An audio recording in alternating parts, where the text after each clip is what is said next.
we've actually been vlogging now, me, Sarah and the kids, for just over a year.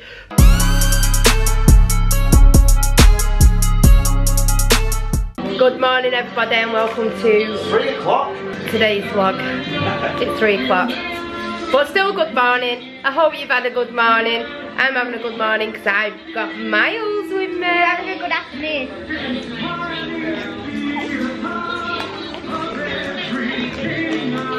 He likes it. Miles is our clickbait now. We like Miles being here, don't we? Yeah, he wants to watch Beauty and the Beast, but Mum's got in the wrong way. He wants to watch Beauty and the Beast. Do you want to watch Beauty and the Beast, Miles? Hey? You're looking out the window, aren't you? He's nice. Hey?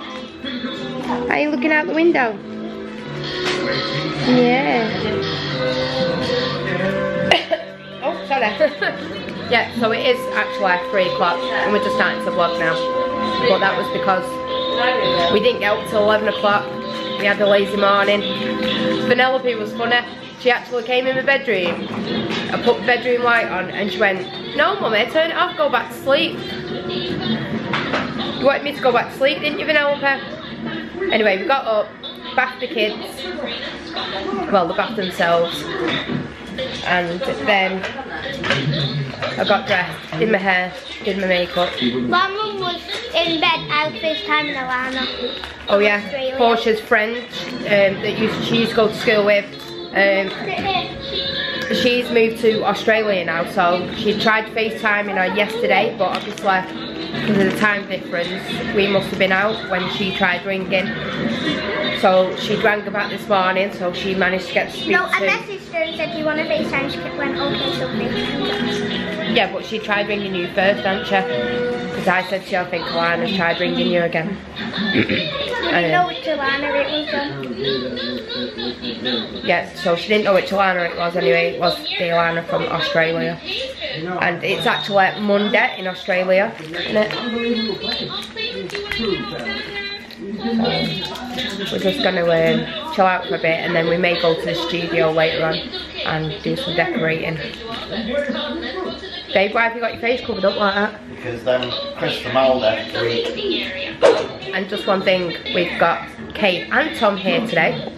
Oh, that's what it's called, Tom.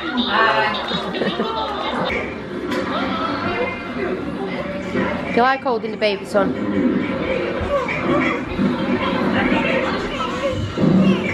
You make a good big brother, won't you?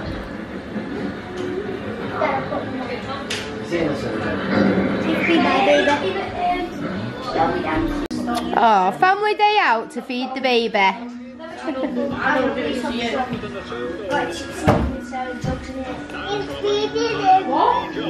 Selling drugs.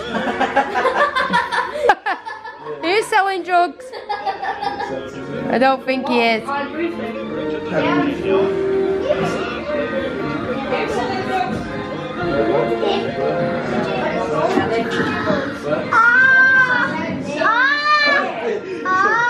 is it, Thomas? Yeah.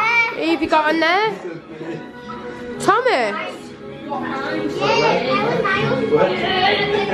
You watching Thomas? No. Who is it? That is Thomas. Last time I looked. Battery the best mate. No, not the old though. Alfred. Aww.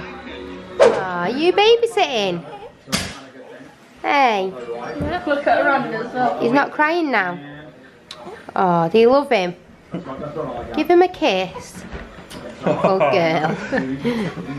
He's beautiful, isn't he? He's a boy, yeah. What's he called? What's his name? What's he called? Miles. Later that same evening. Alright guys, massive jump from when Kate was here with Tom and Miles. If you want to check out what went down there, it was in the live, which is coming across the top now, and it's also coming across at the end of the video. I just wanted to take the rest of the vlog basically just to explain a few things, because we've actually been vlogging now, me, Sarah and the kids, for just over a year. So I just wanted to share a few of my experiences about daily vlogging, YouTube, and generally what we've experienced over the last 12 months. Now basically when we sat down, me and Sarah, and wanted to start YouTube, the kids wanted us to start a channel and family vlog with all of them. When we actually sat down, me and Sarah, and discussed YouTube, we were like, there's going to be no other channels on YouTube that have got 9 kids that are vlogging and daily vlogging. And how wrong were we? Because there is literally hundreds and probably thousands of families that have got 9 children and more. So then we kind of had to sit there and think, well, right, okay then, we're going to start daily vlogging then from the start. Now remember, we started daily vlogging straight away. We jumped into daily vlogging a year ago straight away. And our videos when we started off were like 30, 40 minutes. Yeah. They were really long videos, and you know, we were still working at the time. We are working now, but at the time, those killed me. They really did, to get out. And then when you kind of sitting there, you put like an hour vlog out there almost, and you're getting, what, 20, 30 people watching. It's great that 20, 30 people are watching, but I think the mentality with people that start YouTube now is you're going to be an overnight success. You're going to be amazing. You're going to make a ton of money. Well, I'll just tell you now, we have quadrupled what the quota is that YouTube have come out and said, and we've doubled the quota for subscribers. So we're in the clear, we're fine, but we're not making hardly anything, and we're not really doing it for the money. We're doing it to get it out there and to share memories and keep memories ourselves and build an audience and almost like a fan base around what we're doing. But I really can't get my head around people that keep going on and banging on about this monetization stuff. I've even spoken to Henry from Henham's and a few other people with other channels, and you know, it's so difficult to make your content different. We're quite lucky because we've got busy lives, and we could basically pick the camera up at 8 o'clock at night and we could have a vlog ready, because there's that much going on in this house and there's that much going on in our lives that we could do that. Some people are bound to the house and they're not as lucky as us, but come on, just enjoy the vlogging if you enjoy it. If you don't enjoy it and you're that beat up about the monetization, even if it's like 15 pence that you get in a month, just forget about the monetization. It'll come with your channel growing, it really will. We've also fell into the same trap many times when we first started off of, I'll sub to your channel and you'll sub back to my channel, and believe me, it's a vicious circle that doesn't do you any favours whatsoever. It just basically runs round and round in a circle. We still get the same family channels send us the same generic message every other month, and we don't even let them through now, the comments. We just block them and then just move them on, because it doesn't get you anywhere. If you're constantly badgering other families to sub to you, there's no way, with the way that they vlog and the children that they've got and the way that their life is, that they could watch every single one of your videos that you've subbed to. Don't get me wrong, the channels that we're subbed to that are family channels that we watch, but we couldn't realistically watch all of them. We've got other things that we want to do. We've got other programs that we want to watch on the TV. So the sub for sub does not work whatsoever. You're basically backing a losing horse. You really are on that front. So my biggest piece of advice is stay away from the sub for sub. Just try and build an engaging channel that people are going to want to watch. They're going to want to tune in and check out every time you put a video out there, because it is difficult.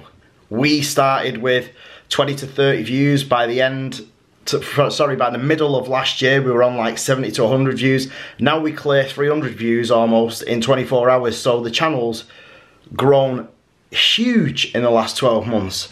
But that's down to hard graft, engaging content, and trying to please everybody really that wants to you know, come and look into your life. We tried to stay away from the other family channels and what they do, like the shopping hauls and how much did this cost, how much did that cost, and believe me, that's fine. If that's your forte, that's fine. I haven't got anything against that. That's not our forte, that's not what we want to do.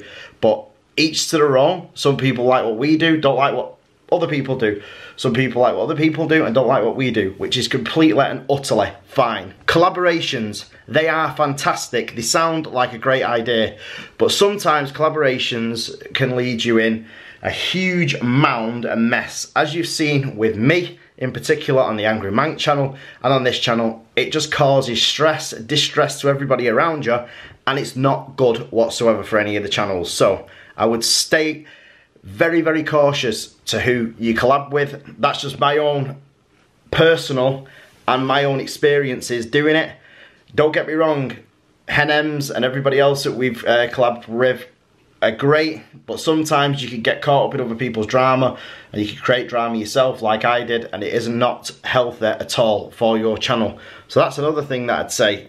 Definitely stay away from drama unless you enjoy drama. I do, that's why I do it on another channel, because I don't want it to involve this channel, which is fine. Shout outs. Shout outs are fantastic.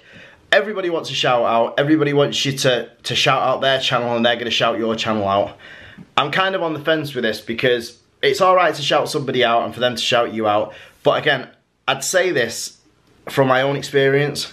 If you enjoy watching the content of the person that you want to shout them out. If you don't, there is no point. It is virtually the same as sub for sub. It is never going to work at all. It's just shouting you, shouting you, shouting you, shouting you. And you'll start becoming almost like a shout out channel where everybody comes on because they'll think, hey, you know what? Dave's over there doing shout outs. We'll all jump on his live, or we'll all go and look at his video because he's going to shout us out and we might get some subscribers from there. But you really need to wake up to those subscribers will only subscribe to you just to bump your subs up, and then when you realise they start breaking off and stagnating and the views don't add up to the subscribers, that's when it starts to look a little bit silly, which is why I stress that you should try and engage your audience. I know it's difficult, it's so hard to build an audience, it really is, but there is nothing better than when you get somebody that says a comment like, I really enjoy watching you, we think you're amazing, blah blah blah. It makes everything that you do feel worthwhile. But if it's someone just coming on for a, will you give me a shout out? I'm sorry, unless the content that you're watching from that person that wants a shout out is good and engaging, then I don't really think it's worth a shout out. I seriously do not. So I just wanted to take you through some of the pitfalls and some of the highlights of what we've done over the last 12 months. I mean, it's great, it's fantastic that we've started off from 0 and we've gone up to like nearly 2,100 subscribers in over 12 months. It feels fantastic, it feels great. It feels like we've got like a bit of a fan base now as well. When we go out to places around Manchester, people know who we are.